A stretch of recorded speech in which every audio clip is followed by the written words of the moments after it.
I have seen the face of sorrow. She looks away in the distance. Across all these bridges from whence I came, and those spans, trussed and arched, hold up our lives as we go back again, to how we thought then, to how we thought then. I have seen sorrow's face, but she is ever turned away, and her words leave me blind. Her eyes make me mute. I do not understand what she says to me. I do not know if to obey, or attempt a flood of tears. I have seen her face. She does not speak. She does not weep. She does not know me, for I am but a stone fitted in place on the bridge where she walks.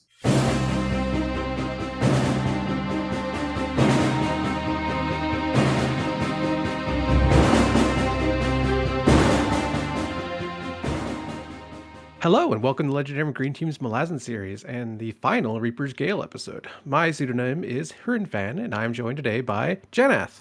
Hi! Who is newly 50 years old. Panda. Hello. And a holly jolly Ashaman. Yo ho ho and fiddly dee. That sounds more like a pirate. Santa Claus is essentially a pirate. That's okay. Okay. You heard it here first. Where does he get all his booty that he distributes to children? Workshops. Make it. Yeah. Workshops, not of course. sweatshops. That's just what he wants you to think. Before we start, is there anything you'd like to share? I went wedding dress shopping for the first time today. Oh my god, awesome! Congrats. How did it go? It was okay. It was mostly just like figuring out what kinds of things I liked and wanted.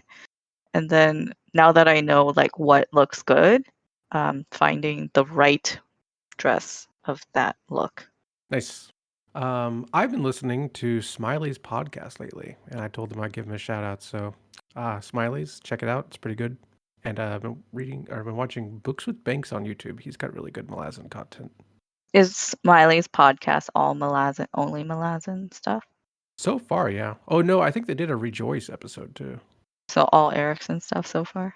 No, actually, it started with Esselmont. They did a Nine of Knives.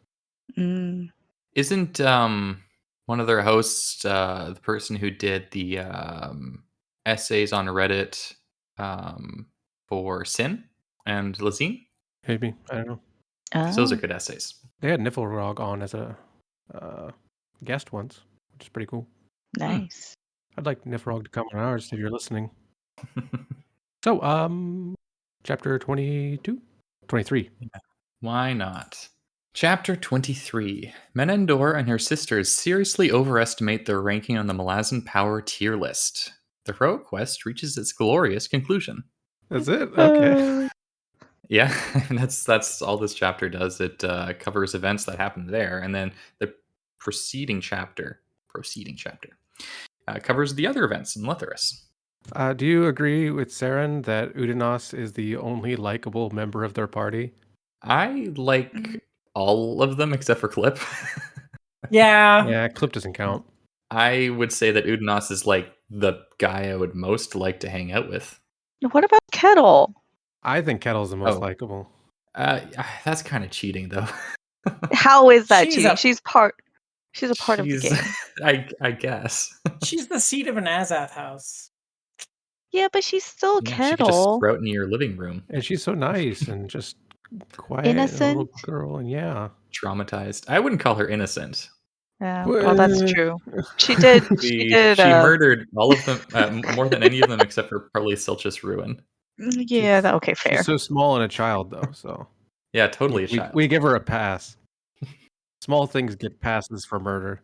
Fear is arguably unlikable. I basically like him like right before he dies. All through Midnight Tides, I don't really like him. Yeah. I sympathize with him at moments in Midnight Tides, but like he's pretty unlikable for most of his existence on the page. I think it's fairly fair to say that they're all pretty round characters with very easy to hate and very easy to like phases. Saren's just so depressed all the time, and oh yeah, I hate those people. I know, right? I like Saren. Udanos is the same way. He's just mopey and complaining all the time, but I mean, he's right. He's right, and he has so much reason to be complaining. Fear is fear. Oh, Clip is And- definitely the most dislikable, if we're Yes. counting him. I like Silchas Ruin until like the end when he decides to go to Letherus, and then I'm like, why? Like, Why would I- I mean? he acts like he gets it when he's dealing with the warlock earlier in the book, and like he's more sympathetic to the crippled god, and then at the end he's just like, now I'm mad, so I'm gonna hurt the crippled god, and it's like, but why the? I don't know. I mean, like earlier in the book he seems like he's like, oh, it's your fault that he's like this, and you know, Is that what he So- said? I thought he was attacking the Eater for like revenge. he says something about them making the crippled god that the way he is, and about his pain being sort of part of why he is. He says something that indicates sympathy. I forget the exact thing he says, but he indicates like a level of understanding that makes me go, hey, Ruin's not the bad mass murderer guy that Serempedic is accusing him of being. And then it kind of like gets reversed when he's just like, all right, now I'm done with my quest. I'm going to go punish him. And it's like, why? What happened to change his mind on that? I don't know. I would say the events that happened in the cave, because he does have draconic blood in him, right? And that makes you want to constantly be the worst person ever, right? Like you see that in Menendor and her sisters, right? And his control has kind of been shattered, I think, in large part by Troll just kind of beating him up a bit. Well, I was under the impression that at the end he was not not punishing the crippled god. I thought he was just going to go punish the Eater, partially for what happened in the cave, and partially just because like they stabbed him in the back so many thousands of years ago. He says something like, I'm coming for you and I'm coming for your god or something. I forget the line. There's something in there that indicates he's like going after the crippled god via going after the Eater. Okay. Like he's going after like Rulad, and like then he gets there and the Malazans throw a grenade at him, right? But I mean that's getting ahead of where we are, but we're talking about likability. And I mostly like Silchas Ruin, but his decision at the end, I guess the draconic blood thing kind of makes sense. And the earlier moment, if Serempedic hadn't accused him of going to murder everybody, maybe he would have actually gone to murder everybody, and it might have been her being like, oh, you're just gonna go kill everyone, that made him be more sympathetic and more like putting his draconic blood in check kind of thing. Because she like challenged him like right before he went. That's my theory. That. Yeah. Yeah. So then, yeah. I don't know. He got called out. He's likable, but he's not like a good guy. He's likable, but he has a real cruel side to him, I would say. Right. Yeah. Which, of course, is what they're going for with his skin metaphor. Isn't that all of them? I mean, they're all cruel to each other, and like they constantly call it out, being like just being I'd say cruel it's to each other on different depths purpose. of cruelty, right? Because like Silchas Ruin, he's by far the strongest of them, He and is, and his is often violent instead of just I don't know, barbs or mind rapes. So Seren, for example, she's cruel mostly because she's feeling hurt, and because she, I think, was feeling inadequate for the party. She says that a lot, right? So the cruelty is coming from very different places.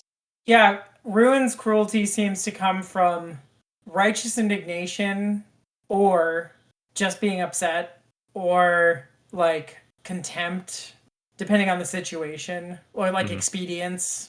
Like they're all places like where he's powerful and in a position to either judge people or remove obstacles or vent, it seems. Yeah, right? he's been through a lot of shit. That's true. He's just been through one thing, really. One really long. thing. But he's also witnessed like slavers being cruel, and like, you know, he's witnessed a lot of horrible things since being freed. And the he events went of through a lot of Karkas. stuff like, you know, before he was put in the Azoth house as well. Yep. He's not his brother, but he also didn't have to go through some of the things his brother had to go through. So we could all agree that Clip is just The easily worst. the most The worst. unlikable, and Yeah, then he's the the rest of worst. them are complicated. Yes, I think that's fair. I'm glad Featherwitch wasn't in the party. She wouldn't have cooperated for like a second. Yeah, I completely forgot about the line from the Errant talking about Featherwitch's forgotten trauma. That was a good Afterwards, line. it's like, oh man, This complicates there, things. there is a reason why she's the way she is, but She completely boy, does that forgot. not make it okay. Aaron's the worst. He is just the worst. Okay, can we talk about the dragons? Because there are a lot of dragon parts in these two chapters. And you know, you guys have been saying like Quickbin is so powerful, he's so like awesome. I finally really get to see just how powerful, because like we've seen hints of it before, and he like, you know, stopped the Letheri sorcery, but this is like against 3 dragons. Mm-hmm. It was And still just ruined. and well, yeah, in the next chapter. And Where'd that that come was from? Quick. it was just like how the dragons were like, it's just this puny mortal. There's no way he's gonna stop us. And then just boom. I really like the description of that particular scene. Like I could see it in my mind. Yeah. So it was really cool, and all the dragon stuff is really cool. But I actually like early books Quickbin, first 5 and somewhat 6, more than I like last 5 and somewhat 6 Quickbin. Like I liked him better when he seems to be like kind of scrappy and resorting to more like cleverness and cunning and trying to withhold from using raw power. And it like, you know, now he's in a fight and he's just like bam, all this magic. And it like to me that's like it's cooler in a way, but it's like less cool character wise because it doesn't it's the influence is less on the quick part and more on the high mage part of Quickbin, if that makes I thought sense. you were going to say the Ben part. No, that wouldn't make any sense. I would guess that the events at the end of Bone Hunters have caused some of the other souls inside of him to take more of a front seat, which is why he's different in this way. Interesting. Well, I did have a note about like, okay, like the 12 souls in him. I feel like they're gonna break out at some point. Like he's not gonna be able to contain them. And then also like what I liked about this scene is his interaction with Hedge. Just like I mean, Hedge has some sort of idea of how powerful Quickbin is, but he also doesn't know exactly how much. And so him being Nope. able to witness that, right? And then just like their banter about like Hedge, don't mangle my dead body, okay? Yeah. And then the basically it was like a spine hitting Hedge and knocking him out like A vertebrae, yeah. a vertebrae. Yeah. Yeah. I love how much the dragons are built up in this book, and Mhm. every time it comes down to it, or almost every time, they get just shut down by mortals, like Yeah. hard. And these aren't even just dragons. They're not like Elaint. They're not somebody who became a soul-taken dragon like 2 centuries ago. They're like thousands of years old with like these mythic names and histories. Right. Some of them have been locked in Ozath houses. You know, the biggest names in the book almost, not quite, but close. And they just get crushed by mortals like effortlessly. No, I wouldn't say effortlessly, but I don't know. Silchas gets hit pretty. Like it's like 2 grenades and a spell. Okay, 2 grenades and Quickbin. I mean, two that seems like custers. really, really. I mean, when he goes down, I think they compared it to Animander. He's like, well, he's no Animander. Yeah. Yeah, and custers are specifically designed for this, right? I think a good way to keep their power in check is in perspective is later on in this chapter when I think it's Sukul, it kills 2 bonecasters while still being wounded and being taken by surprise. And not in her dragon form. Yeah, so that's it was a pretty horrible display of power. I feel so bad for those bonecasters. I mean, I think they were happy to die, honestly, instead of like returning to like the service of the crippled god as broken IMAS. Well, they were in the this place, so they wouldn't have had to leave, right?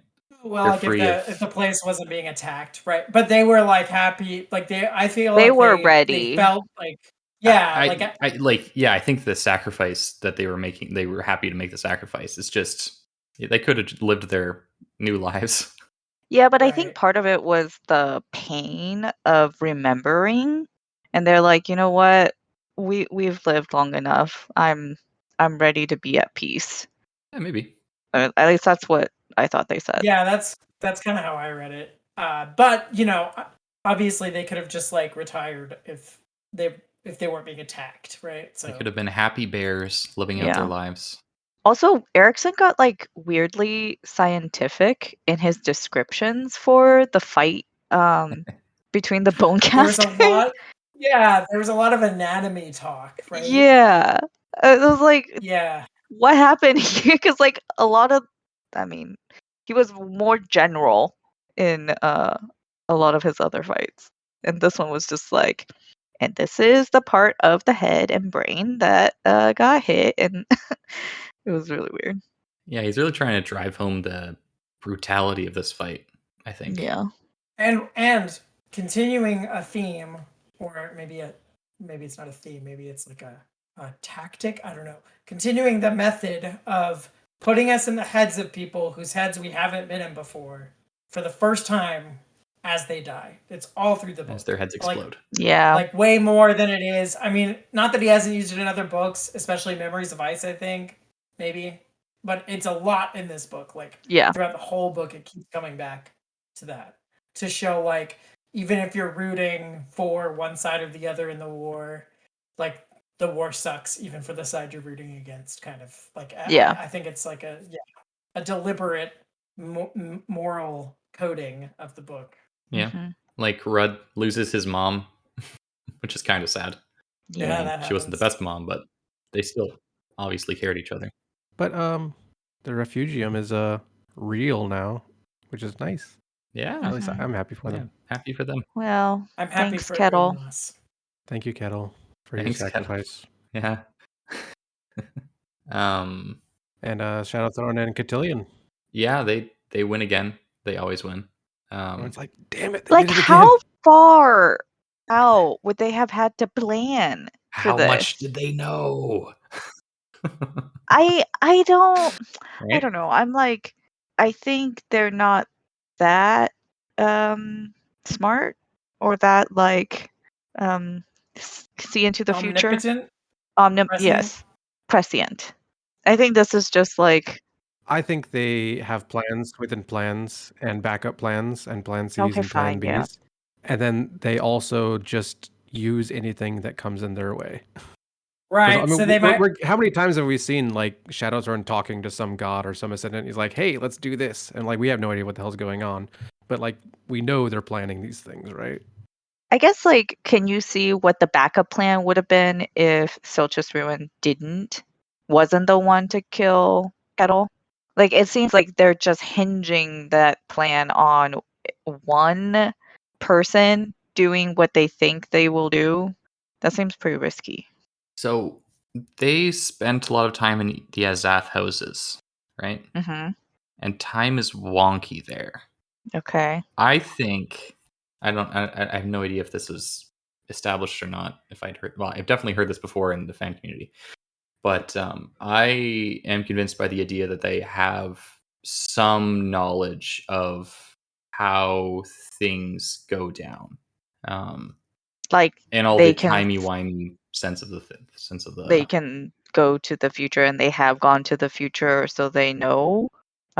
That sort the of whole like I think that from like within the Azath houses, they've seen some of the future. that kind of stuff kind of breaks my brain.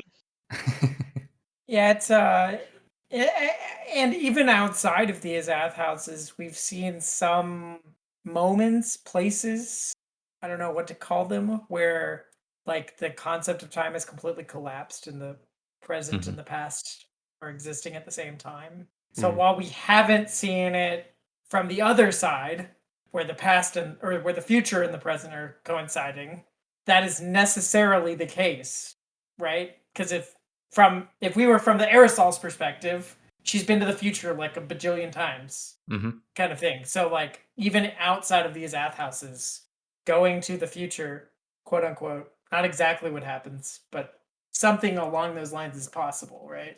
Steve is clearly a fan of B theory of time. Bingo. Yeah.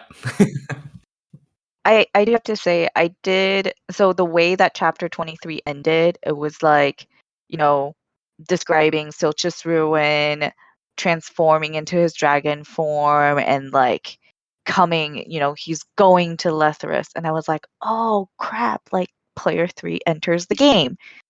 And That's how I then felt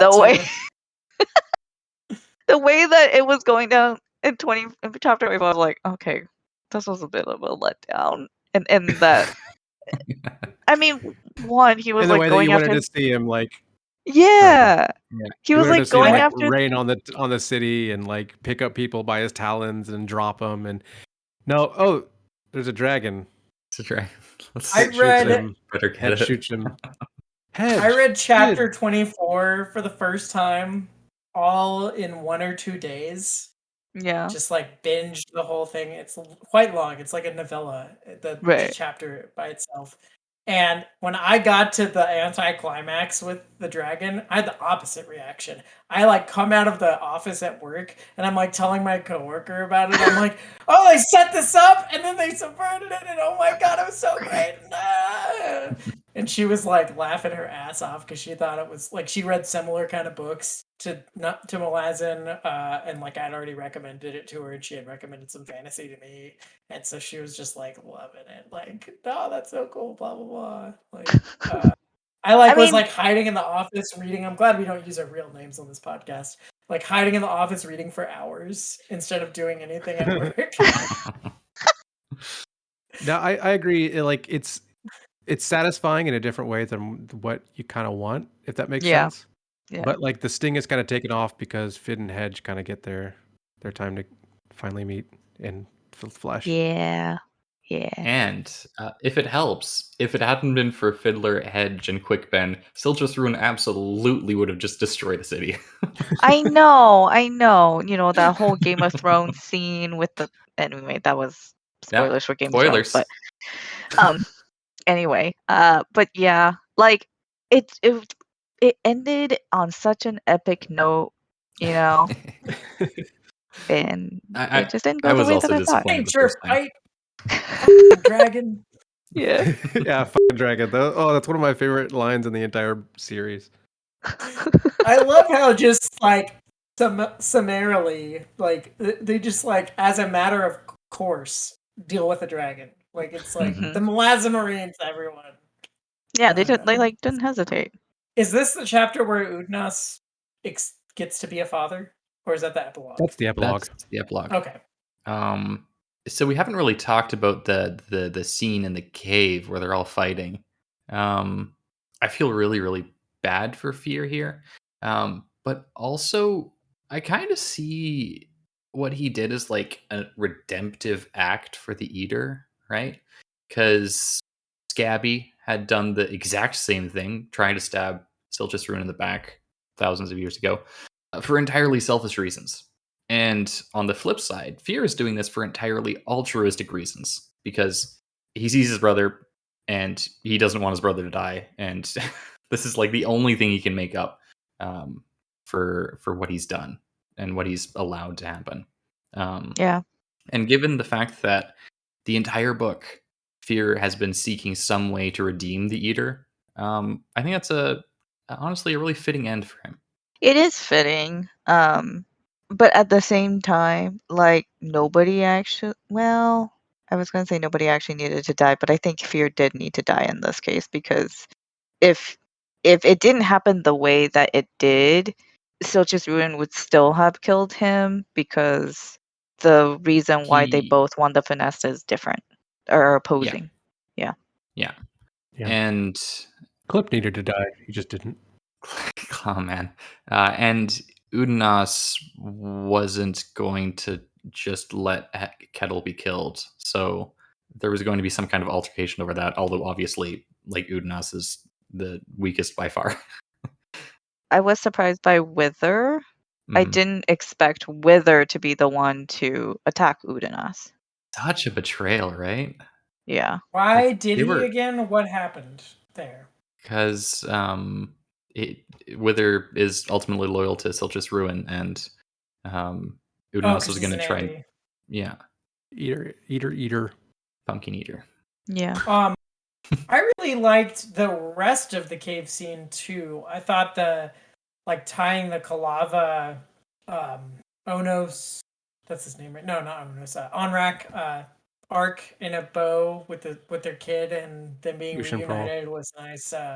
Yeah. A nice completion of House of Chains stuff. Love Yonrak.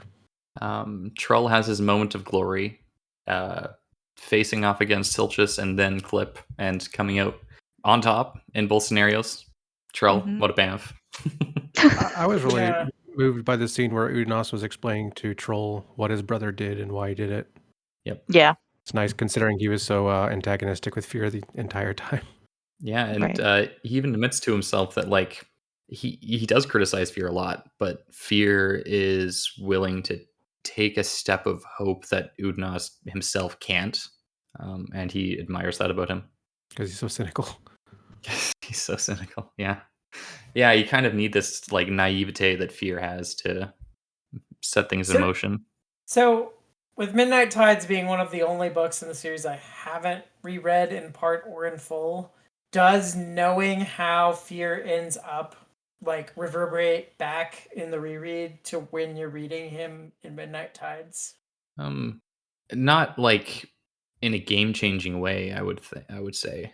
Like, I appreciate his character, and I can see the context of what's going on when I reread Midnight Tides, but I didn't hate him at first, either. So I didn't really like him that much in Midnight Tides, aside from the sympathy when Rulad betrayed him and stuff like that.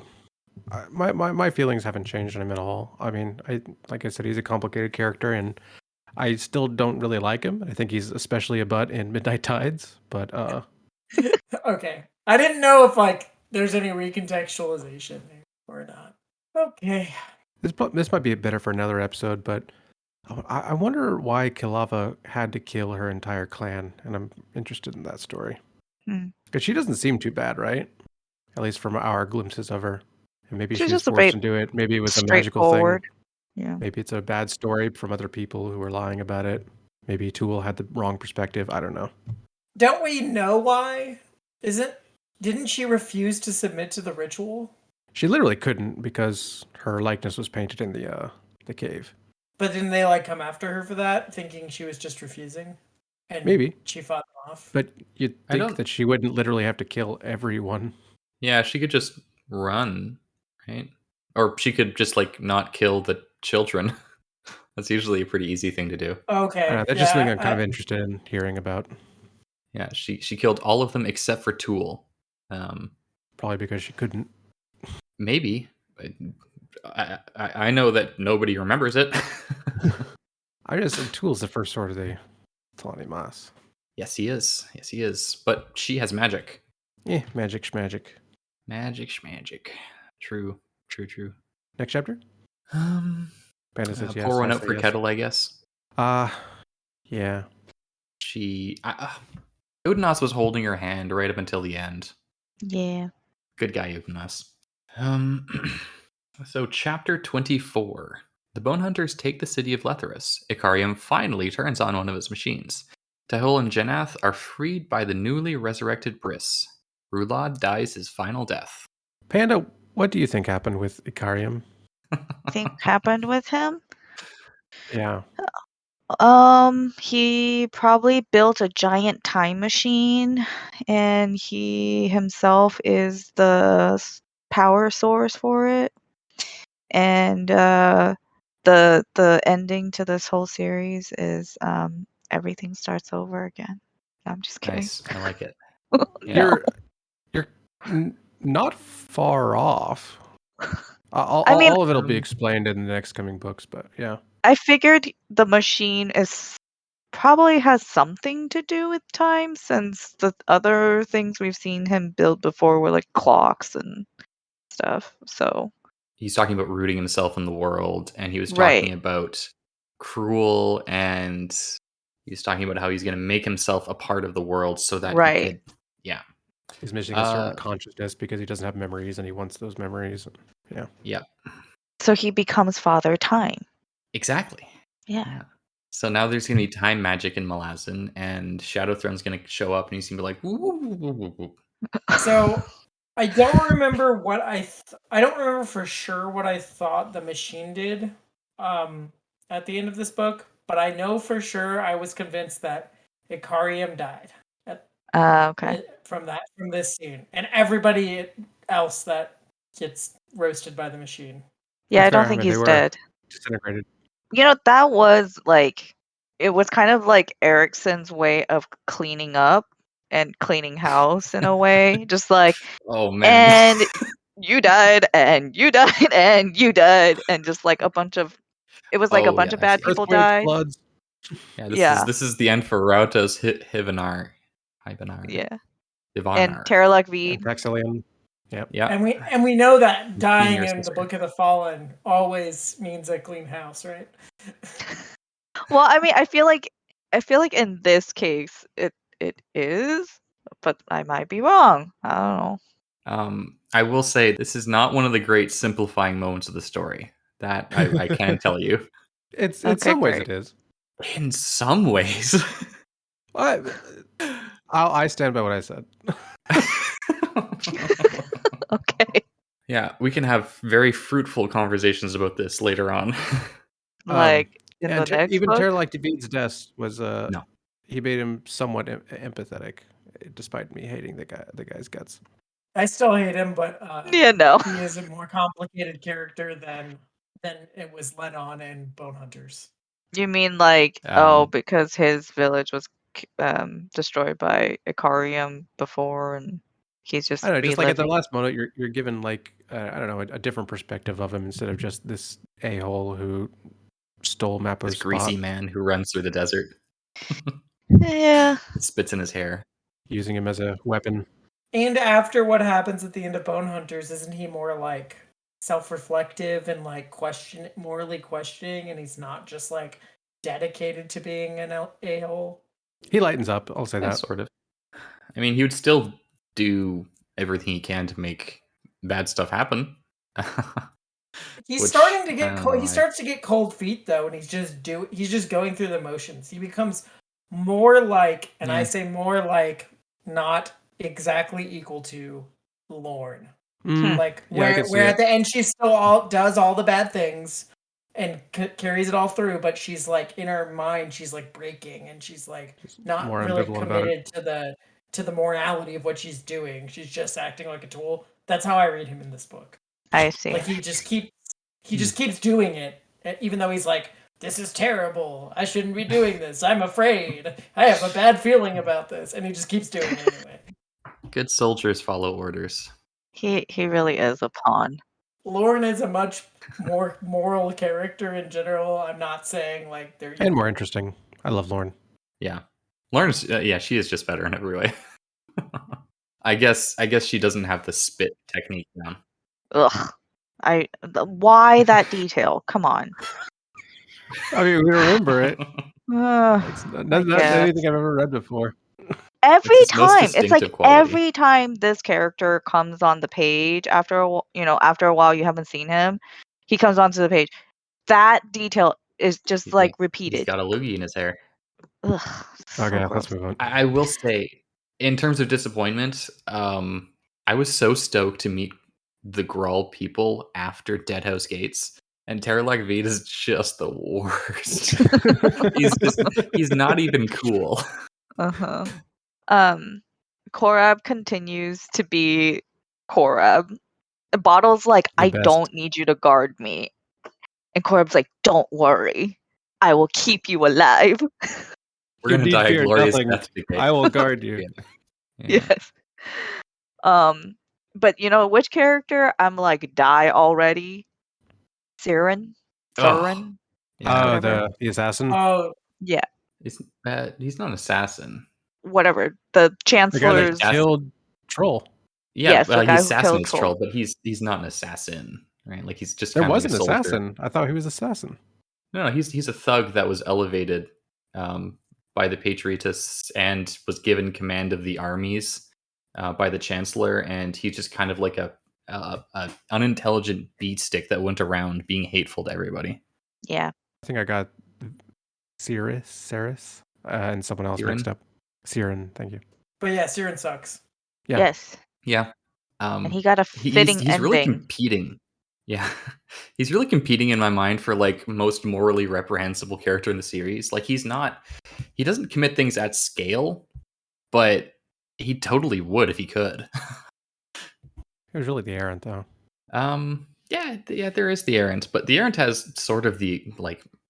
I hate the errant, but the errant at least like sort of has the excuse that like he was influenced by his worshippers to be this way.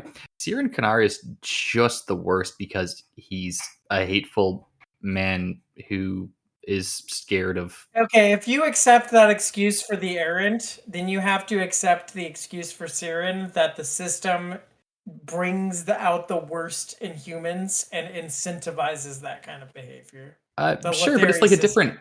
It's a different scale of. It's a different system because the gods in Malazan are like literally mentally influenced. Like, of course, man. There is a direct link between the mind of a god and their worshippers' expectations of the god. There is an indirect relation between the structural incentives of a society and the minds of the people in that society. You might be overestimating free will there, but okay. I don't believe in free will. I'm a hard determinist. But I think it's the guy at the head of the shadow cult in the desert. Bidethal? Yeah, that guy. No. He's definitely up there. Yeah, like Bidethal, yeah, if Siren Kanar is competing with anyone, it's like competing with him and like maybe Malik Rel and those people. Yeah. But yes, I do agree that Siren Kanar is like a perfect embodiment of the kind of person that the Letheri system can generate. Right. I mean, he's just as base as like the Patriotist head guy and the Chancellor, but just with less Taros power. Invicted. They at least have like sort of they have like an overarching goal that they're justifying to themselves. Siren is besides like just self-service by itself. Yeah, Siren is just self-service. Like the That is only true. person he cares about at all is himself. Yeah.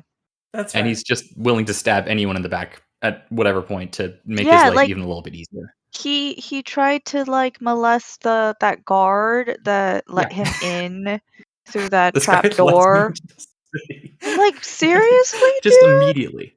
I don't think that's necessarily of more moral weight than the Chancellor preying on little boys or Karas and Victad planning to stab his number one henchman in the back. Sure. Turbin Knoll's probably worse than that guy. Um, He got his hands cut off, which is cool. Thank you, Smiles. That almost made the extensive description of his hands worth it. It's almost. Do you think that the whole so like when the Chancellor died, like one, nobody told the Malazans like, oh, this is the Chancellor that you just killed. Like he wasn't even named, right? It was just the old man. It was like it was not ceremonial. It was just like it happened, done, dead. Cut off his hands. Let's go. Yeah, was his death the reason, quote unquote, the reason that Troll died? I think so. I think it's the nudge that the errant did to have Troll get killed. Yeah, to balance it out. Yeah, I guess. Damn, I never thought of that. I wanted him dead. I wanted the Chancellor dead, but then it's like... But at what cost? But at what cost, right? Yeah. Gross. Yeah, I never thought about that. That's a good catch. How do you feel about the Feather Witch death? I was ready for her to go. I've been ready for her to go, but at the same time, just like, man, Errant, F you, man. I know. Yeah, I had mixed feelings about the way it happened. I mean, I guess like I don't really blame the Erd for that. like if I was him, but like also if I was him, I wouldn't do like a million things he did that led to that moment too. So If you were the errant, you wouldn't be the errant. Got it. right, I right, do. exactly. And I can say that with confidence, having read Carcanis. Yes. Yeah. I do like that from her perspective, her death was not painful. Like, yes, she struggled, but then it was like going to sleep, right? hmm Yeah, that And was I cool. think, It was a good description. yeah, I do think that that kind of death was, I mean, obviously death isn't like a great, for anyone, but like it was a nicer death for her than what it could have been. And was it kind of like a not blessing, a mercy from the errant to have killed her in that way? Yes. I think he was just doing it however he could. But Yeah. I think it was like, incidentally merciful. Yeah. Right. So Feather Witch, like this one detail that Erickson included about her and what she did with the finger, Oh, That was gross, like yeah. that was gross. as a female reading that, I was like, how did you even come up with this? Like, seriously. And I'm just thinking about, like, oh man, she's infected. Like, the infections and, like, Oh yeah. all of that. I'm just, ugh. Like, I mean, she Erickson, wasn't noticing her why? like feet rotting away. Oh. But yeah, she was reading a lot of old books, and people used to have interesting ideas along these lines. So it's not like completely out of nowhere, but yes, horrifying. he could have just left that out. He could have. Do you think that she actually believed that doing that would, I don't know, Yes. bond her to? You Yes. think? I think You think she it actually seriously had believed power? it. 100% believe that. It Yeah. might have. I mean, She believe was shapes power in completely Malazan, insane. so Yeah. that's also true. Thank you for bringing that up, Panda. You're welcome. Thank you. Hey, Yeah, thank you for being the I one to bring needed it you up. guys to relive that, okay? There you go. Pictures? Yeah, I want to walk back partially my complaints about the beginning of the book with Patriotist. It was frustrating to read. I did find some of it boring, but I think it was necessary groundwork to get to this interesting stuff. And once you have like Tahol and the crowd and the rat catchers kind of pitted against the Patriotists in this final showdown, it's more interesting. There's more going on than just Erickson riding against fascists in a way that isn't exciting. And I think that the earlier stuff that was boring to me was needed to get here and for this to like be a payoff. So like still not exciting to read, but like necessary to get where it goes, and I think it was probably worth it. I liked the Patriotus quite a bit this time. Panda, you had similar frustrations. So, what do you agree with that, or was it still too much at the beginning, or what do you think? I didn't have too much of a problem with it at the beginning. I think it's just like it's just become a backdrop. Yeah. And if you consider the amount of time that's spent on them, it's not actually that much if you look at the page counts. But such as a lot in Malazan, there's a lot done with little, Hmm. and there's a lot of little stuff. The scene with Tehol and Karos. Yeah. Karos and Victad, thank you. Yeah. This is one of the most satisfying and one of my favorite things to read in the entire series. When And he shows it's them the funny. answer. Yep, it's funny, it's scary. Like even the setup when like things are going on outside, and he's like, "Isn't it hilarious that you don't really see the irony of this?" And he's just he's throwing on layer and layer of humor on this thing, and Karos is just not amused at all. And then Right. he solves the puzzle. He finds out he's the one who did it, and I love it. And the ant is Karos himself. It's a metaphor. The way that when Karos told was it Tanthanol? That dude, the disgusting Tanalia dude. Thanar. Yes, that guy. When he was like, "Oh yeah, we're gonna go appease the crowd by throwing coins at them." I'm like, you really think that's going to work? Like, what the heck? Yeah. And then it became this whole joke that Karis and Victor didn't even see, like, So is that when Taeho and Bug were saying that the coins are hidden somewhere readily available, they just hid it, like basically siphoned it to Karos Evicted? Or are there more coins elsewhere that they've hidden? My guess is that the coins are literally on the riverbed, but honestly, I hadn't thought of that. It's possible. That'd be actually kind of cool. I feel like Like they that were would just be surreptitiously feeding it to Karos and Victad the entire time. That would be cool, but I'm pretty sure we're explicitly told, like in an internal monologue or a discussion between Taeho and Bug, that he's hiding them underwater in like vaults that no human could reach. That's not the god of the sea, basically. So they Okay. have their stash, and Karos has his stash. I remember they were talking about vaults underneath the river, but I don't think it was explicitly said. Like people were like, maybe it's under the river, and like, well, how did they get it, and that kind of thing. Well, we don't actually know that much about the hidden room. It was Yeah. just said it's hidden. Mm-hmm. So I don't know. That's true. I thought there was a line that either strongly implied that people's shrugging off the idea that it would actually be under the river were wrong, basically, and that's kind of what they did, but only because Bug could put it somewhere where like nobody could actually get to it. Yeah. That's what I assumed as well, but I like Panda's theory. Well, because it could have been down there, but because Karos Invicta didn't have all of this coin, like, in one go. He funneled it from the Patriotist. He explained where he got his money. Not from the Patriotist. Through the Patriotist, The Liberty it was laundered from the Liberty Consign.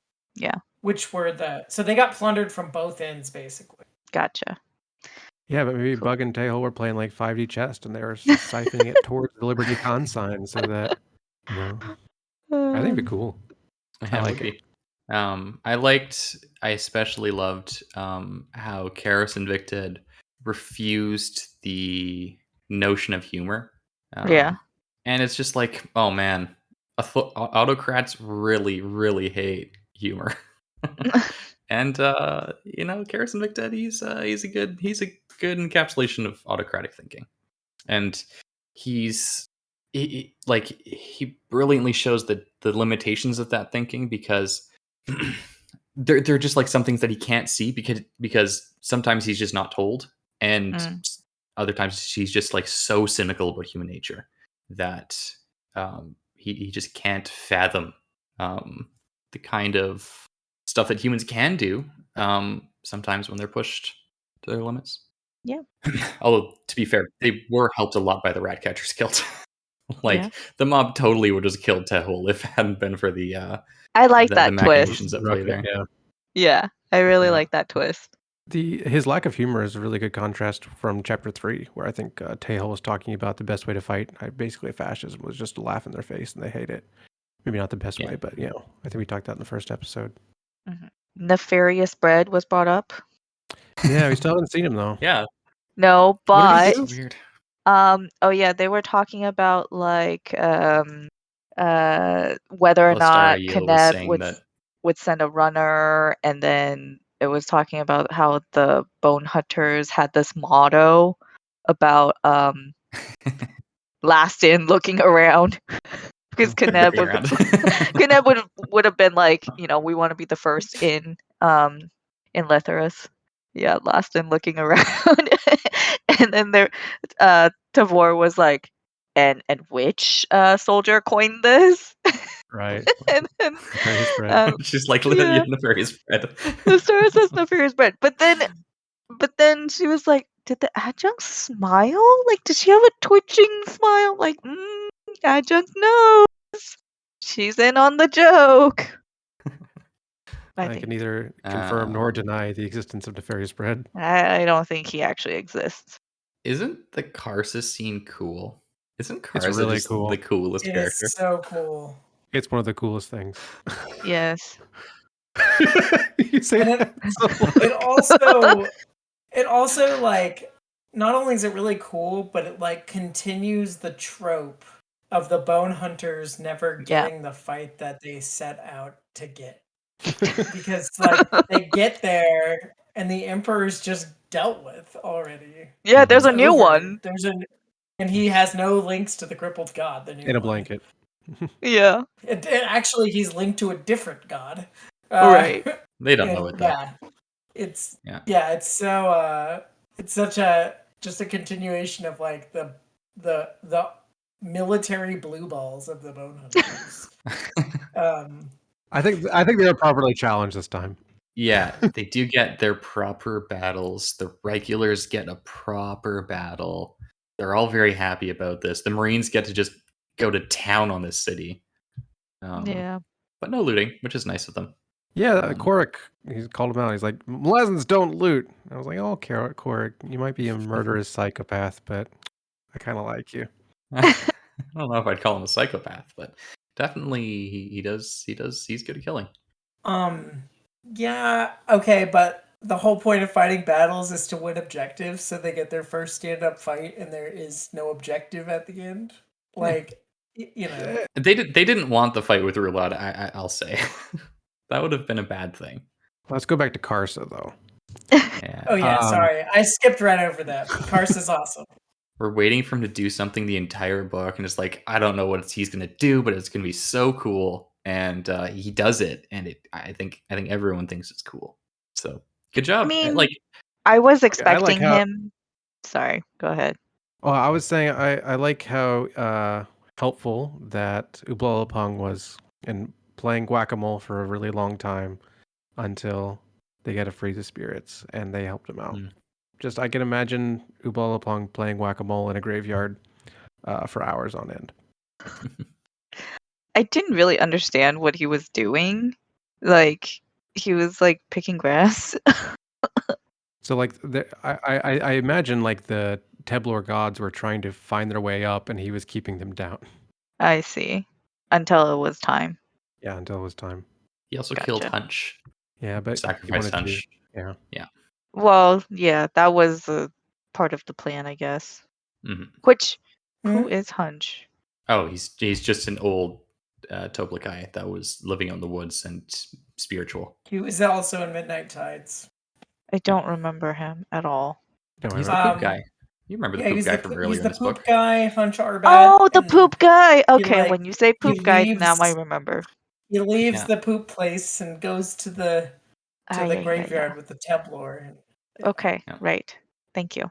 And Kuru Khan comes back and he does something. Good job, of Kuru course, Khan. when we read him in Midnight Tides, these guys were like, "Yeah, Hunch Arbat, a character we'll definitely never see again." And so, of course, he's here. Yeah, is Kudu Khan shake? Shake. Is Kudu Khan shake? Is that hinted? His last thoughts were like literally the shake prayer. Oh, like I think he's just well read. Yeah, that's how I read that. Okay. Yeah. Well read and maybe accepts the philosophical implications of the prayer. It is a less cool end than his end in Midnight Tides, but I still respect it. Saren, I enjoyed her thoughts watching Karsa fight. God, I'm horny. I should have slept with him. I could understand him better. It's the what? She's been denying her feelings the whole time. It Yeah. can be true. I mean, sometimes people like sort of let the mask fall when they're in those situations. Yeah, Yeah, that's true. but I And you don't can, think like, form a Karsa. deeper connection. I don't think Karsa really has a mask to let Yeah. go of. Like, that's just who he That's is. the thing, right? Like he's entirely surface level, but he's so smart and he's such a force of nature. I don't agree. I think that at many points in the series, he has a pretense of not having a mask, and that is a mask he himself Oh, doesn't no. see through. Like Yeah, that's a good point. I think that he's often in denial about things about his own personality. I think like especially setting up this fight, he didn't let anybody in on what he was doing. It was all like, I'm going to make this like the most badass thing you've ever seen, and you are going to worship at my feet because I'm cool. Well, he doesn't leave his he doesn't let anyone know his plans, but he tells them what he's going to do, and he has the exact same attitude and personality the entire time, right? And like, I don't think he's trying to make people think that he's stupider than he is. I think he's just like, this is going to happen, and you don't think it's going to happen, but it's going to happen. He's just very confident so- about the result. Yeah. Sure. Yeah, no, he is. But I think there's some times where he like I don't know. Maybe on a reread I won't think this, but I think there's times where he like tries to stick to certain things about himself, and it's like I'm never gonna budge on this, and he's in denial, and he budges on some of it, and like reframes some of his like. I don't I think he's the see. same guy as he was in House of Chains, and I think he like tries to deny that he will ever change in the ways that he really has changed. I don't know if you see what I'm saying, but like No, I see what you're saying, and I agree. He definitely does change. That is true. But I still Yeah. think he's still think what you see is what you get with Garza. I like how he just literally takes a portal into some future book at the end. He's just like, if I go into some next book, because he goes to Janath at the end, right? He just jumps into a portal and he's on Janath. So, Do I know that? well, I mean, I don't think so. you can. The crippled You god can- opens up a portal to his, and he calls it. He says, "Go to your home country and lead them," and then he goes through that portal. Yeah. So Yeah, so he did that, and you can infer that therefore in book 8, 9, 10, or beyond, we will pick it up. I see. You know, I mean, by inference, he jumps through a portal. You don't really know that. I mean, I know he Steve will goes set through a up- portal, but I didn't know where it was going. Steve will set up. Oh, the crippled god says it where it's going. Steve will set things up in some books that he never pays off, at least so far. So you don't really know it's a future book, but you know you can. He usually. if you picks want to cars know up. what books he's in, you could read the dramatis personae of Toll the Hounds. Okay, yeah. I was trying to avoid it, but I guess she will. It's literally the next thing. Yeah, Okay. we finished So- this book, so I think it's fine. Yeah. Rulad kind of feels sad for his very final act. I mean, he's obviously tragic character, but he is the last thing he wants is to seek forgiveness from his brother. And his he's brother denied wants that. the same thing. And his The brother wants the crippled same god thing. is so mean in that scene. I wouldn't say that's mean, right? Because he's manipulating him. He's But just the trying to get him to do sort what he of. wants. And he's like, oh, did this appeal not work? Oh, I'll appeal to your good side, and you can continue eternally dying for me, but you'll get to ask for forgiveness. You know, like it's like so like twisted. I think it's a genuine offer from the crippled god. Oh, I don't think and so. like he's I don't know, especially Um, since he goes right back to making Karsa offers the second that doesn't pan out. oh sure, yeah. But like I don't think that the crippled god is like, I don't think he's twirling his mustache here. I think he's legitimately making an appeal to Rulad. It's like you can do this. You'll still be Isn't that like a liked second eternally. appeal though? Doesn't he make a first appeal and then that doesn't work, so he makes that appeal? Like he's Yeah. just saying whatever's gonna work. I think in this scene he's working on pure desperation. Yeah. Yeah. that's Well, that too. the way that I read it was that he was actually trying to get Rulad out of the way.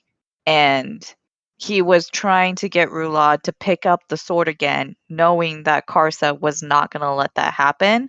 And Karsa would get rid of Rulad. And therefore, the sword is now free for the crippled god to give to Karsa. That's how Maybe. I read it. But that's kind of how I read it. And so he just played on whatever he knew about Rulad to get that to happen. right. Yeah, that's how I read it too. And I and also it's like hedging, because even if somehow Rulad overcame Karsa, then he could deliver on the offer. So it's like Right. I'm skeptical that the crippled god ever thought he was going to be able to just tell Karsa what to do, because He totally he's thought been it. watching Karsa for a long time. Yeah, but the way that he reacted, like the wailing, the like desperation and frustration when Karsa refused, I feel like he really did think he was going to be able to persuade Karsa. Maybe. I think a lot of it is just like he's seeing his best hopes just literally dashed Dashed. against a rock. That too. I also think that like the crippled god like genuinely believes what he preaches. Yeah, I think so. Yeah. So like I think that his appeals to Rulad and Karsa are partly cynical, but also partly not. And yeah, that's just what I'll say about that. Hannah Mosek dies. Yes. Yep. In a very fitting way. Yeah. Trying to free the thing. I really enjoyed the sections with Ursta Hubat and his wife. They're lovely. Yeah, is that how you and your wife are? No, we're not as boomer couple fighting and then sex as they are, but I still enjoyed their sections. You just like him because his name is Butt. That is like half of it, I admit. And it's not as annoying as Priest of Shadow. You're not saying who Pust. you think I am. Pust. It's not as Pust. bad as Pust and Ah. Magora and their boomer humor fighting, but I really enjoyed it. Briss kind of just like swoops back into the story. Which was Yeah. cool. I'm here now, and I'm gonna save the day. He does. Your eyes have changed color. Yeah. Yeah, bugs. Don't they keep changing colorblind. color? Mm-hmm. I don't know. The like every time somebody dies in chapter 24, basically I just put bye, bye, bye. Just write them off, scratch off their names. We good for the epilogue? First, let me read my thing. It's Ikarium's thoughts before he goes into the machine and kind of goes poof. Memories Ikarium now understood were not isolated things. They did not exist within high-walled compartments in a mind. Instead, they were like the branches of a tree, or perhaps a continuous mosaic on a floor that one could play light over, illuminating patches here and there. Yet, and he knew this and well, for others that patch of light was vast and bright, encompassing most of a life. And although details might be blurred, scenes made hazy, uncertain with time, it was nevertheless a virtual entirety. And from this was born a sense of self, which he did not possess and perhaps had never possessed. And in the grip of such ignorance he was as malleable as a child. To be used, to be indeed abused, and many had done so, for there was power in Ikarium, far too much power. I like Ikarium. I can't wait for He him and Mappo to literally- meet again, hopefully. He literally is powering the machine. True. Like a light bulb, or the opposite of a light bulb. Like a battery. Like 5,000 No, oranges. light bulbs don't power themselves. Plugging a light bulb will not make your house run better. Darn. The way that Fiddler and Hedge got reunited was great. No ghost? No ghost. Dragon. Mhm.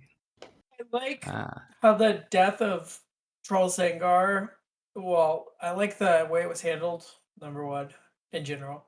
But I like how it illustrated the ways in which the events of the series have affected Fiddler and Hedge differently, and Mhm. how like these guys who like in Gardens of the Moon and Gardens of the Moon, were like almost like Tweedledee and Tweedledum.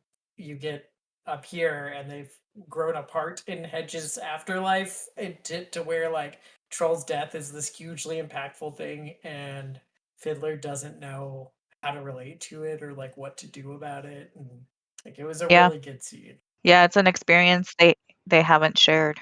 And I think it's kind of telegraphed by Hedge being like, "Hey, Fid, you don't look so good with the gray beard."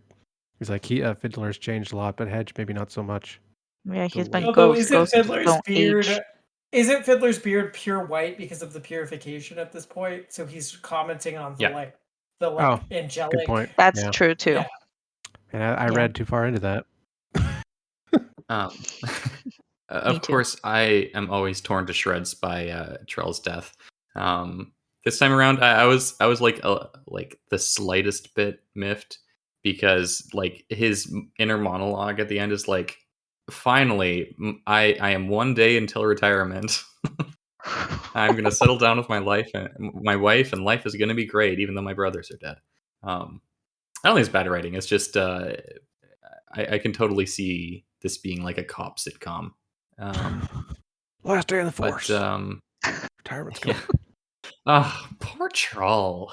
Poor Troll. Yeah. That's what I'll say. I didn't cry at his death. I actually, I'm a Cheered. crier. But if I tear up, I just consider it crying. And if I say I sobbed, I made noise while tearing up. I cried when he was just thinking about his brother and how he wants to apologize, and the contrast, with Rulad's perspective in that, and just like how sad he is for that. When he died, I wasn't really sad, but the prologue made me cry, so we can move down. The prologue. The prologue. The epilogue. Thank you. It's so sad when Yeah. Kilmandaros beats up dragons. Oh no. I was so moved. Gothos is No. so cool. I'm so sad we won't be seeing more of him. Gronky donkey He ladies. could be I'm the main just so character of the sad. series, honestly. I guess he would solve everything though. Even Quickben's reaction to Troll's death, how he told Fid like, "Do not pity Siren," like, and the way that Hedge was pleading to Quickben, like, you have to give him the worst torment for eternity, right? That part just that's what gets me. Like, Troll actually dying is, I mean, I'm not that attached to Troll, so, but it's Hedge and Quickben. They recognize that he is the moral paragon of the series. I was still kind of horrified by his punishment. Yeah. Okay, so we talked about this in the group chat, but we didn't talk about it on air unless you guys did without me. And if so, we didn't talk about it in relation to the troll's death. We did everything without you. The white owl. I finally, on this reread of Troll's death scene, realized that it's associated with with change and particularly forecasts like an errant type change, even if it's not necessarily associated with the errant, like a change from better to worse or like a fateful change. A nudge. And it's also like first introduced in the first scene with Troll, and it's last not noticed by Troll right when he dies.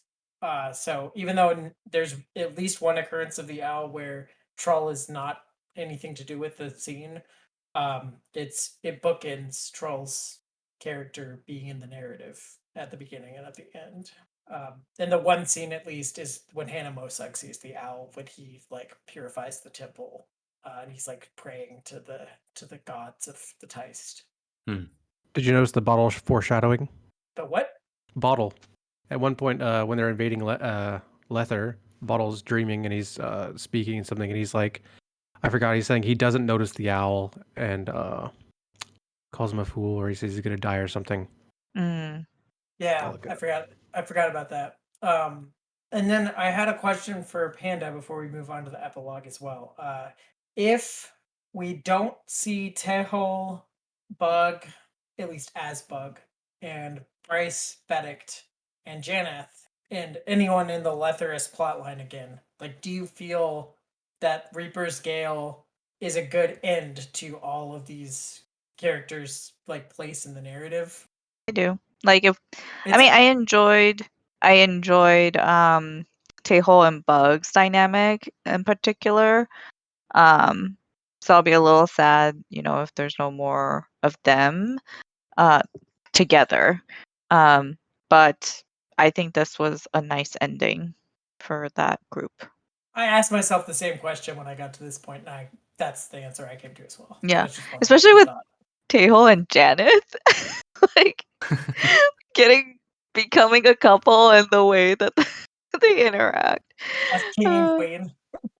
King, empress, and wife, and yeah. I just She's also the chancellor. Janath's revenge. Yeah. Yep. Yeah, that was tough to read, but it was pretty satisfying. Pretty yeah. metal. It was complicated because like it is horrifying, like reading about it and thinking about her knowing that okay, to get her freedom, she basically the freedom that she the freedom that she gets is more like mental rather than I mean a little bit physical, but not totally physical. I liked how methodic she was about the whole thing, and she waited for him to let out his breath, and then she strangled him. Yeah. Mm-hmm. And unlike Tehol, she accomplishes her full vengeance before the rescue. Yeah. Mm-hmm. He gets some vengeance too with the puzzle, but it's obviously not the same tone or impact. I mean, she probably would have died without the rescue, and so would he. But she got her vengeance before she would have died. I think Tehol was intending to die. Yeah. Yeah. Yeah. Do you think he knew that if Bug could have got to him, he would have by then? That there was something wrong? Yeah, I think so. I also kind of suspect that like he also intended to get himself caught, because he knew what he was doing, and that he knew that he was gonna like cause the death of, for example, babies because their moms wouldn't be able to feed them. So I think he went into the economic carnage with like both eyes open and kind of condemning himself. But he gets a miraculous out because of his brother. The Befuddled brothers have life on easy mode compared to the Sengar brothers. It's not fair. All three of them have died at least once. But yeah, easy mode. Tal didn't die, right? He was close to death. He was close. Oh, okay. Yeah. Okay. But Bug He saved him. asks Briss, so what's death like? Wet. Yeah. It's a good line. Yeah, no, the Befuddled brothers are like a god is always willing to come in and save them, except for Hull. But the Sengar brothers is just like, nah, man. They're alone in the world. Because they eaters. Because they're eater. Yeah, they're just cursed to suffer. And That's what you get when you mix light and darkness. yeah, that's what happens when you Whoa. mix blood. Oh, disgusting. Or ideologies. Disgusting. I think it's epilogue time. It's been a block. Namander and co. are picked up by Clit for another fun adventure. Emperor Tehol begins his rule. Seren Pedak learns she is preggers. So, Panda, how excited are you that Namander and co. are off on an adventure with your favorite heroic Wesker, Clip? Not. Yeah. Namander is such a dweeb. Although Like, I someone will comes up say, and is like, give me your lunch money. He's like, I guess I can give you my lunch money. I'm sorry I killed my sister. I deserve it. if this means that we're gonna see Animander in the next book or the whatever, yeah, okay. Check out the Dromana's persona of Toll the Hound. Oh, Toll the Hound. Yeah. Then I will bear this You'll accept the sacrifice. suffering. Yeah. I do not understand you people. That was kind of my thinking too. Honestly, I'm not very excited for this storyline going to the Toll the Hounds, but we'll see. Yeah, I guess minor spoiler alert, it's not my favorite storyline until Y'all are the worst. It's really good. There are some aspects of it I like, but there is some it just okay. We can talk about it when we get there. Well, yeah, we'll talk about it for sure, right? Yeah, Onrak's grief and going out with Kalava really got me hard. I cried. And then Seren Pedak got you hard, pregnant, and then holding her stomach. That's what he meant. That also got me hard. It's like, what? I wasn't thinking about what I said when I said that, but from now on, anytime that I cry, I'm just gonna say it got me hard. It got me hard. Thank you for that. Yeah. Oh man, So whenever I hear the line guys. "children are dying," that gets me hard. Why? What's wrong, Panda? Are you perhaps reading something into this? Oh no. You can't be. I feel so moved. Yeah. By these things. This is why you say "hit me hard" instead of Got me that. Hard. Is a stand-in. Yes, Onrak's Lethris. Yeah. Oh yeah, we can talk about Onrak, I guess. I really like Kalava's whole thing about, okay, cool, I'm going with you. And he was like, oh yeah, well, let's go say goodbye. And blah, blah, blah. And she's like, no, I'm going with you to, whatever you're doing, going to visit Seren. Hey, maybe yeah, I like Seren Pedak should have followed that example. Should have gone on the quest. Yeah, absolutely. You think if she had been there, then Troll would be alive, or Seren would have killed her too? One of those. I guess it Troll would probably live. She'd be like, Troll, there's a guy behind you. And then he'd grab his spear. It's the nature of tragedies, right? Like, if anything had been different, then things would have turned out better. But this is like the most maximally tragic thing, at least as far as Troll is concerned. I mean, it could have been Seren died, and then that's that true. was the warning to Troll, and then Troll has to be the one living, but then he wouldn't have the baby. It could have been before they boned, and he could have he couldn't even have that one night of happiness. Hmm. I think it'd been more tragic if she gave birth and then she died. Well, she's still pregnant, so she could die in childbirth. Yeah, that could still happen. Crossing my fingers. That'll get me hard. And something else that really got me hard was when Udnas was talking with his son, and he kind of, I don't know, they just do the father-son thing, and then we got the metaphor and of the animals looking after their young, and they can't kill them, and I don't know, I really liked it. And Unas is like, all I know how to do is mend nets. And Rondel's like, who cares? I just have this image of every time the book makes you cry, you also have it. I think that's fair to say. Oh my god. Yeah, I mean, there is a strong correlation for some people. Wow. And it seems like Tehol is incompetent. Okay, Lethris literally gets Philosopher King. Backed up by a literal god. Plato would be so happy. And Not as happy as you. not only Philosopher King, but Philosopher Queen. Queen, absolutely. That's true, yeah. But She's for the holds so many philosopher, titles. for the Philosopher King, it's like if Dionysus was the Philosopher King, right? Diogenes? No, Diogenes. Yes, that's it. Diogenes. Sorry, Dionysus. Sorry. Definitely got some influence on Gale. Diogenes is Tehol is Diogenes as the Philosopher King. Nerds. He's definitely got some relations to Diogenes, yeah. I would say that Tehol is a lot more positivist about everything. But they share a trolly aspect. But if any philosopher was going to wear a blanket all the time and constantly talk about sex and eat literal garbage. Eat literal garbage. Yeah. And piss all over the system of wealth that's in place. I mean, that's Diogenes, right?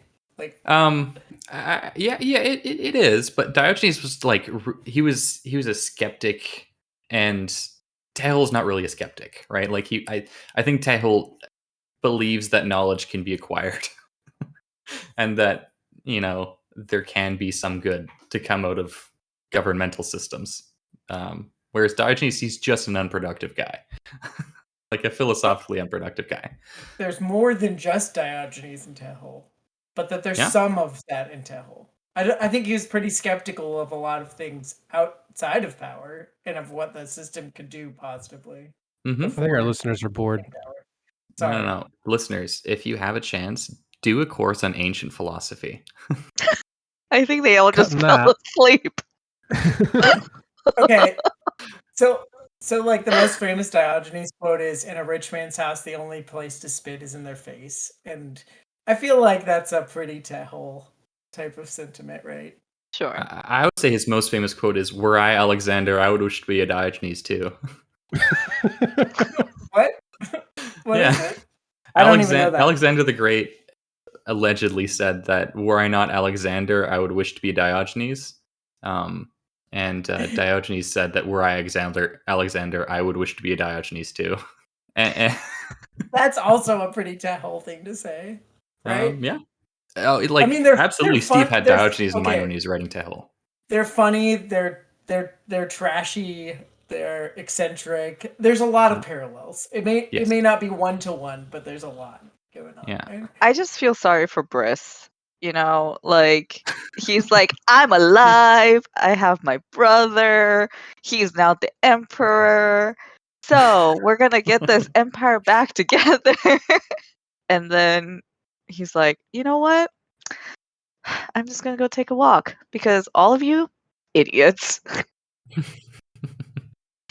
Back to your original statement, real quick. Would Plato actually be happy with this philosopher king?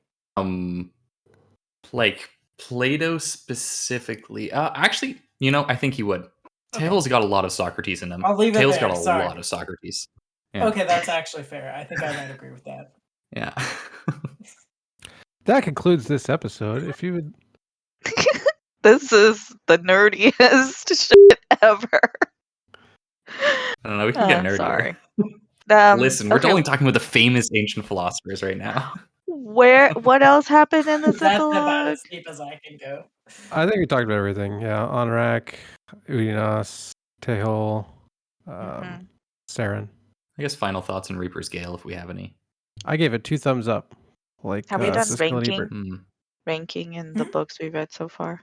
We Oh, can. also, are there listener You can questions? do that if you want. There are none. No. Crickets. You gotta up your question game, listeners. Maybe we have no listeners. I haven't looked at the stats. Ranking. This is my favorite of the Books of the Fallen. In all Really? 10? It's Bone Hunters and this one are pretty neck and neck. Okay. It's definitely the most economic. Economical, like as in it deals with Oh, economics the most. Yes, Yeah, I yes, I couldn't got tell that. if you meant like it was like written economically in terms of like plot structure. It definitely and was pacing not. the next book is even less so. In fact, the next Okay. book would probably be my favorite if it wasn't for the pacing. Boo. It's so badly paced. Boo. Out of the first 7, this one's my second favorite, I think, after Bone Hunters. Yeah. I never know where to place this in my internal ranking. It would probably be top 5, but not top 3. Okay. I think I still like Gardens of the Moon. Gardens more. I think you're gonna end the series liking Gardens the most. I think the thing for me is like, the shock value of Gardens was like really impressionable on me. Mhm. And then the shock value of Dead House Gates and Memories of Ice. And then after that, it just kind of, I come to expect, the twists and like the big twists, and the heart wrenching and the gut hitting. So they kind of don't have as much impact on me. But I'm saying if Fiddler dies in any of the rest of the books, that will be, I'm gonna throw that book out the window. Yeah. Once you get past Fiddler dying. book 1 of House of Chains, once you get back past book 1 of House of Chains, you know how to read the series. So it's totally different, right? Like Yeah. the first 3 books, you keep getting like Right. spun around and like dropped on your head, and like it's just like you never know where it's going or what to expect. And then by the time you get past like the Karsa intro, which is short, of Past the Chains, it's like it's comfortable. Yeah, and I think part Right? of it is just I like the characters from those first 3 more. You could say because I've had more time with them, but they just are more my kind of characters that I like. So, I think I have in a this prediction. case it would be like, the first 3 and then Bone Hunters, Reaper's Gale. I might actually like Reaper's Gale a little more than Bone Hunters. I have a prediction for your reception of Toll the Hounds. Okay. It will rank higher than Bone Hunters and Reaper's Gale for you. Really? That's not my prediction, but I hope it's Here's true. I can't predict why. anything. Here's why, and I could be wrong, and there are countervailing factors that might go make it a wash, but it's a sequel to Memories of Ice and Gardens of the Moon more than anything, and it ties a lot back into Gardens. So if Gardens is your favorite and you like the first 3 books the most, that's 2 out of 3 of the books it's really a sequel to. Okay. Like more than it's a sequel to this one. It's also a sequel to this one, but it's really a lot a sequel to Gardens and Memories of Ice. And I have this to say about Toll the Hounds. There is one story thread that if it doesn't get you hard, you are a monster. Okay. Are you talking about the one that Ash and I were trashing this whole time? Or Oh, No. no. He's talking about a different. No, one. you You should know. if you don't should already just know what I'm instantly come talking to about. mind. Yeah. yeah, Wow, okay, I know. okay. I do know what you're. Yeah. Dude, there's a lot that goes on in Toll the Hounds that requires a lot of sympathy and like evokes a lot of emotion. Oh, Okay, dear. I just had to sort through like 5 plots to figure out what you were talking about. Simmer down. There's a lot in there. Gardens of the Moon is definitely the most cinematic book of all of these books, and I think that probably has a lot to do with why you like it. And it's the most tightly written too. Yeah. It also started as a screenplay. And Yeah. it has like a super simple. Well, okay, it's not super. It has a simple premise, relatively speaking, and so it's like easy to get to the meat of the story that I think you're Right. more interested in. Right. Fewer characters It's that I not like don't like. yeah, and it's not like here's the thousands of years of context you need for them to understand the events of the story. Yeah. Yeah. Um, We had a little bit of that. We need to know a bit about the Jaghut Emas War. like a little bit, but it's like Really cool. you can get that in like a paragraph. Yeah. That concludes this episode. If you want to join the read along and or contribute listener questions, please check us out in the Legendarium's Discord. You can check out the link at thelegendarium.com. Also follow us on Twitter at GreenTeaPod for updates and fun times. Check us out on the Legendarium podcast for Wheel of Time, Cosmere, Lord of the Rings content, and so much more. Thank you to our panelists, Ashaman, Janath, Panda, and I'm Hurinfan. Bye-bye. Goodbye. Bye-bye. Pew pew. Did you know that you can leave comments and ratings for our podcast? What? How? On Spotify or what? I think I it's like did not know Spotify and Apple Podcasts, and there's a bunch of other platforms that'll let you rate and comment. Cool. Thanks. Yeah. I'll probably edit that into the episode.